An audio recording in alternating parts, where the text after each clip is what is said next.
La vengeance du pendu. Un essai pour un roman, dont voici le prologue qui commence 30 ans avant le meurtre. Prologue. 1995.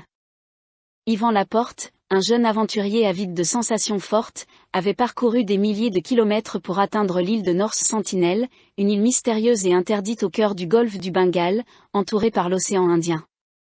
Cet intrépide jeune homme était à la recherche de sensations fortes. L'Inde, qui considérait cette île comme une région autonome, avait décidé de mettre en place un cordon de sécurité tout autour pour en interdire l'accès. Mais pour Yvan, cela représentait une invitation. L'interdit n'était qu'une barrière à franchir, un défi à relever. L'idée de pénétrer dans cet inconnu dangereux, d'explorer un territoire où personne ne s'aventurait, enflammait son esprit aventurier. Il n'en fallait donc pas plus pour décider Yvan de se rendre dans ce territoire, pour y laisser une trace de son passage. Sur cette île, la forêt est dense et s'y aventurer seul, avec le risque plus que probable de se faire tuer n'aurait aucun intérêt. Mais Yvan a d'autres projets qui le motivent.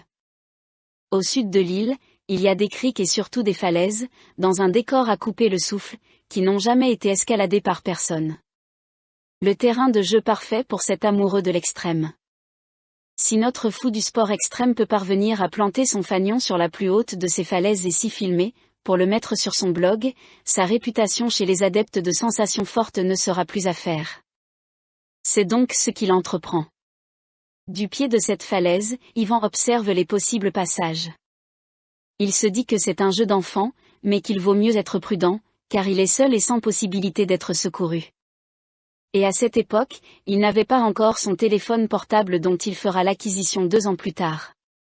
Ce qui aurait pu changer toute l'histoire qui va suivre. Mais revenons à notre sportif, qui commence son ascension. La roche est friable, mais ce n'est pas pour lui déplaire.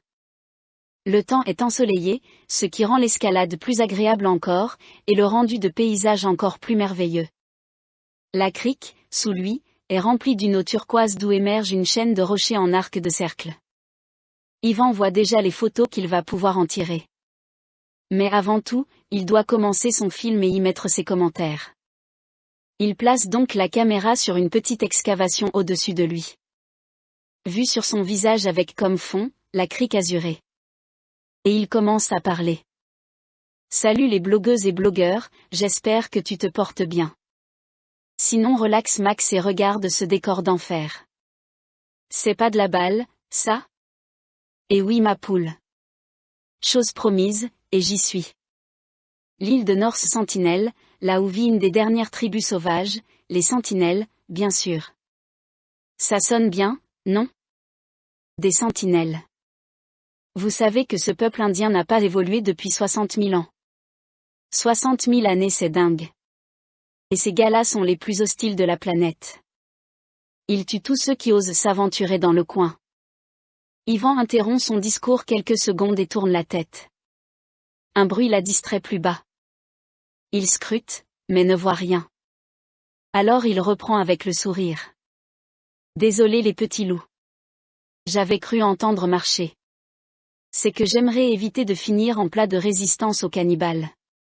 Ah. Alors? Il n'est pas beau ce magnifique paysage? Laissez vos commentaires et suivez-moi. On grimpe au sommet. Yvan coupe et range sa caméra pour continuer de gravir la falaise. Il assure chaque prise. Sa vie ne tient qu'au sérieux de chacune de ses actions. C'est un aventurier, certes. Mais pas un idiot. Donc il prend son temps, et savoure chaque instant. Tandis qu'il n'a fait que le tiers du parcours, Yvan entend encore du bruit qui vient d'en bas. Alors il s'assure et se retourne, tel l'homme araignée. Et là, 30 mètres plus bas, il voit une enfant nue sur la plage, qui court vers l'eau. C'est une petite indienne d'Alexandra peine 5 ans. Yvan ne fait plus de bruit. Il se dit que les parents de la gamine ne doivent pas être bien loin et qu'il est préférable qu'ils ne le voient pas. Surtout dans cette position vulnérable. L'enfant est rentré dans l'eau et s'éloigne. Les minutes passent et aucun adulte n'a fait son apparition. Mais la mer devient dangereuse. Yvan le sait, quand la mer s'agite ici, des courants passent entre les rochers et tourbillonnent dans la crique. C'est une des difficultés qu'il a dû affronter avec son embarcation quand il est arrivé très tôt ce matin. Et ce qui devait arriver arriva. La petite fille est entraînée par les courants et se met à crier. Allez! Papa! Maman! C'est le moment d'intervenir, murmure Yvan toujours pendu la tête en bas. Mais rien ne se passe.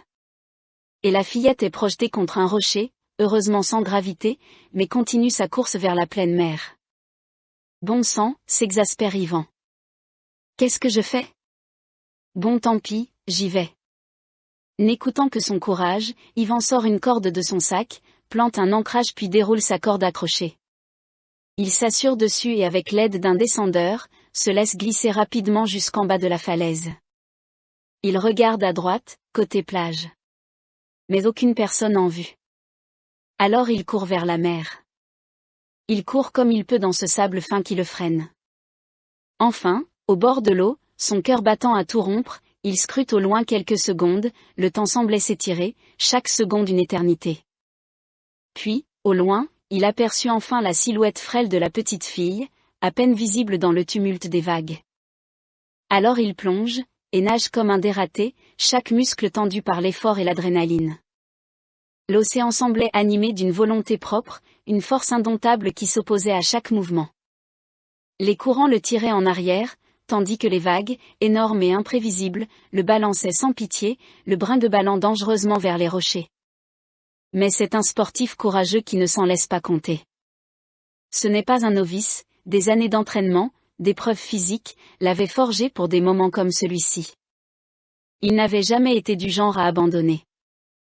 Alors il résiste, repoussant la douleur, il lutte contre la force impitoyable de l'océan, se focalisant uniquement sur son objectif et reprend la bonne direction. La bonne direction?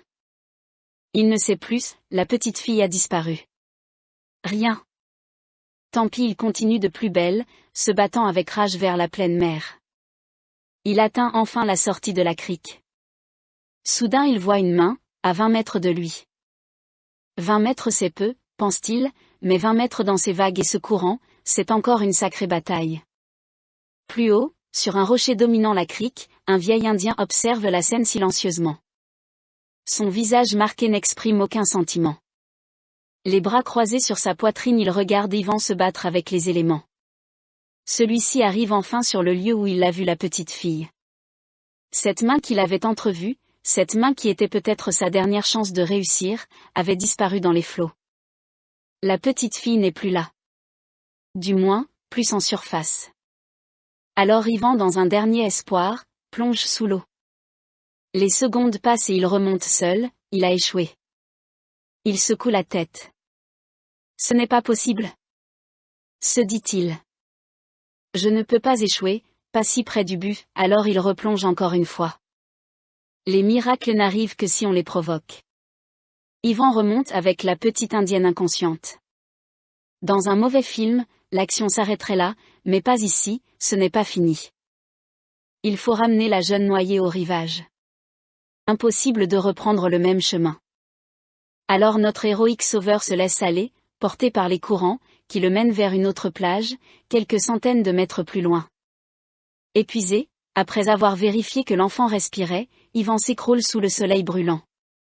Plusieurs minutes passent. Le soleil fait place à de l'ombre. Quelques nuages? Se dit-il, il relève la tête et ce qu'il voit le fait blêmir. Une horde d'Indiens armés d'arcs et flèches et autres lances aiguisées est tout autour de lui.